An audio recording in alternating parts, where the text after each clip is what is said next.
Visite touristique pour ce couple de Norvégiens qui part à la découverte du Vieux Tour. Ils n'ont pas de guide et pourtant pour Anna Maria, la visite est commentée grâce à ce petit appareil délivré par l'Office du tourisme.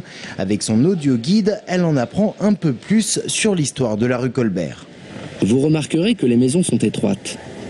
En effet, à l'époque, on doit s'acquitter d'un impôt qui varie en fonction de la longueur de la façade. C'est le droit de festage. Et le système est plébiscité par cette touriste.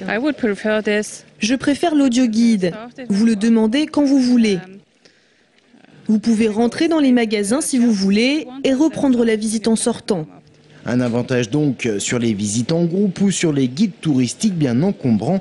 Le système est par ailleurs très simple. Pas de borne GPS disposée dans la ville. Tout le parcours est enregistré sur ce boîtier et accessible par chapitre.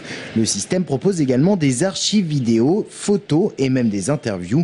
Tout cela pour agrémenter un circuit couvrant le site historique de la ville. On part de l'Office du tourisme et on réalise une boucle qui donc fait à peu près 2 heures.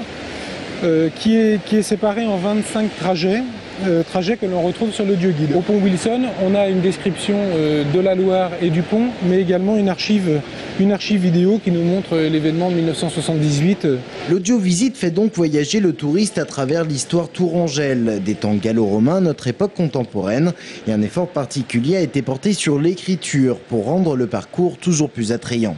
Donc il a fallu conceptualiser une promenade qui relate l'histoire, bien évidemment, l'histoire tourangelle qui remonte à 20 siècles, mais aussi des anecdotes amusantes. Comme ça, on passe sans cesse de la petite histoire à la grande histoire.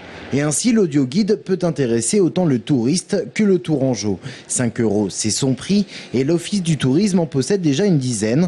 Ils sont pour l'instant disponibles en français, en anglais et en japonais. On va au numéro 2, 3, etc.